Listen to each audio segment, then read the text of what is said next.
ఆ టైంలో కరీంనగర్ అంటే ఒక బ్యాండ్ అయింది. నాకు 2016లో కరీంనగర్ నాటకాలని నేను ఆగానే భయపడ్డాను. మా కరీంనగర్ వల్ల కరీంనగర్లో రిలేటెడ్ ఎక్కువ బ్రిటన్ ఎక్కువ భయపడి చేసుకునేది అప్పుడు చూసేది కదా. ఇక్కడే చెప్పేటప్పుడు ఇక్కడ చేసినప్పుడు అలాగే కరీంనగర్ దాని వచ్చాము బాగా ఉంది. కరీంనగర్ నార్మల్గా నడుస్తుంది. పెద్దపల్లి కూడా నాకు అటాచ్గా ఉండేది.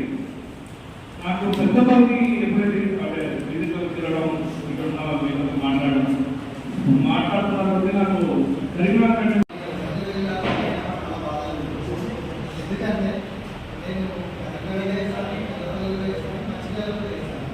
కానీ ఇక్కడ ఉన్న పార్టీ నేను ఎక్కడ చూడలేదు.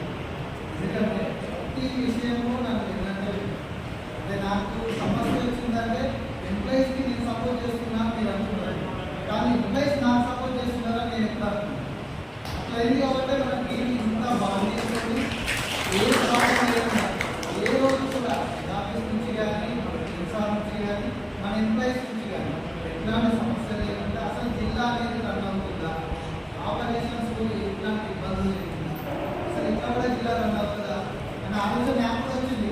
చాలాసార్లు తెలుసా కూడా అంటారు అసలు మీ జిల్లాలో సమస్యలు ఉన్నాయా, మీ దగ్గర సమస్యలు ఉన్నాయి.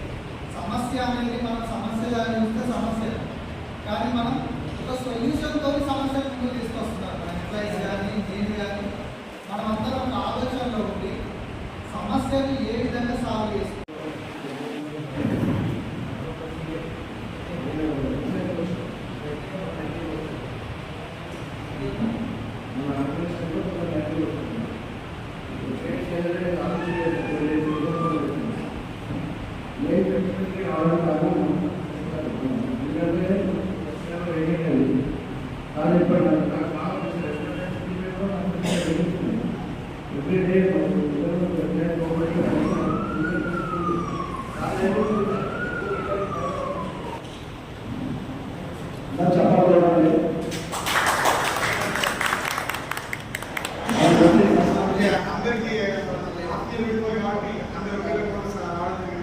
ఇప్పుడు ఏంటంటే మనకు ఈ విడుకో కార్యక్రమం సమస్య గురించి పెట్టడం జస్ట్ కుమారస్వామి ఇంట్రడ్యూషన్ గురించి పెట్టడం జరిగింది. పెద్ద సేపు మనకు అందరికి గట్టి కాబట్టి ఆల్రెడీ